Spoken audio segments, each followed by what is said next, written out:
ঘোষণাপত্র বাতিল হয়। জুন 6 এই শহীদ মিনার থেকেই যৌক্তিক কোটা সংস্কার আন্দোলন শুরু হয়। আগস্ট 3 এই শহীদ মিনার থেকেই শত শত ভাইয়ের রক্তের উপরে, লাশের উপরে দাঁড়িয়ে এক দফা ঘোষণা হয়। আগস্ট 5 এই আগস্ট 5 বাংলাদেশের ছাত্র জনতার ঐক্যবদ্ধ লড়াইয়ে খুনি হাসিনা দেশ থেকে পালিয়ে যায়। ওই জুন 5 থেকে আগস্ট 5 যে লড়াই, সে লড়াই কি শেষ হয়ে গিয়েছে? আমাদের সংগ্রাম কি শেষ? আমাদের সামনে এখনো খুনিরা, খুনিদের দোসররা এখন উন্মুক্ত ভাবে চলাফেরা করে।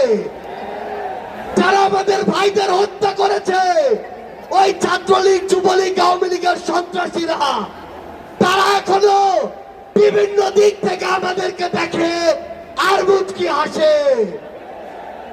এই খুনিদের বিচার হতে হবে কিনা?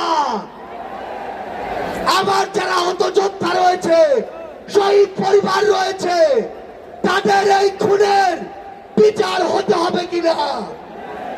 আমরা অবিলম্বে অন্তর্বর্তীকালীন সরকারকে একটি আহ্বান জানাতে চাই। আমরা যদি আমাদের এই শহীদ ভাইদের রক্তের বিচার না করতে পারি, আমরা কখনো নিজেদেরকে মাফ করতে পারবো না। আমরা স্পষ্ট করে একটি কথা বলতে চাই, অন্তর্বর্তীকালীন সরকার এখনো যেই জায়গায় আটকে আছে, আমাদের সিন্ডিকেট গুলো ভাঙতে হবে। এখনো কেন আমরা শুনবো এক হাত থেকে আরেক হাতে সিন্ডিকেট গিয়েছে?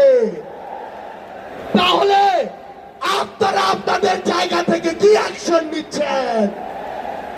এক হাত থেকে যদি আরেক হাতে সিন্ডিকেট যায়, তাহলে সেই হাত আপনারা ভেঙে দিচ্ছেন না কেন? আমরা অন্তর্বর্তীকালীন সরকারকে আরেকটি স্পষ্ট আহ্বান জানাতে চাই।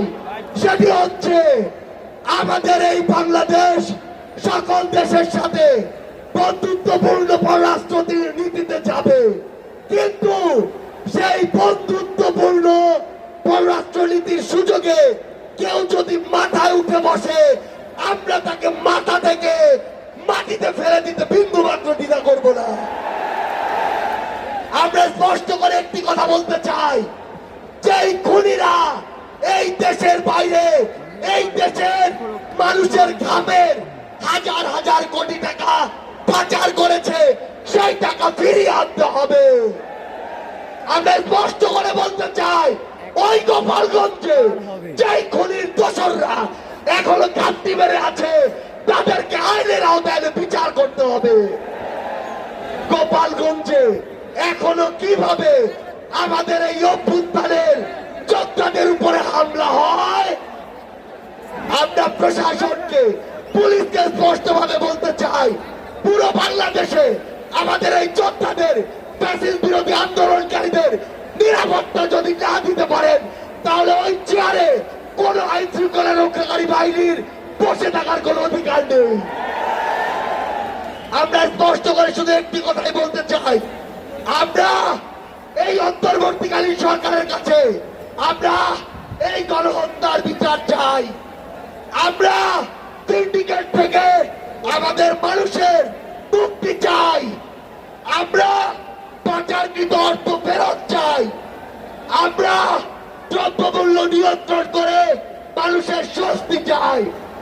আমরা আহত যোদ্ধাদের সুচিকিৎসা চাই। পরিশেষে শুধু একটি কথাই বলবো, যে এত মানুষ রক্ত দিয়েছে, এত মানুষ জীবন দিয়েছে, যে কেউ সেই সচিবালয়ে বসে হোক, বসে হোক, অন্য কোথাও বসে হোক, যদি সেই শব্দের সাথে, স্পিরিটের সাথে বিন্দুমাত্র বিশ্বাসঘাতকতা করার চেষ্টা করে, তাকে সমূলে উৎপাদিত করতে হবে। আমাদের আবারও দেখা হবে সংগ্রামের লড়াইয়ে অথবা রাজপথের বিজয়ে। ইনকিলাব জিন্দাবাদ।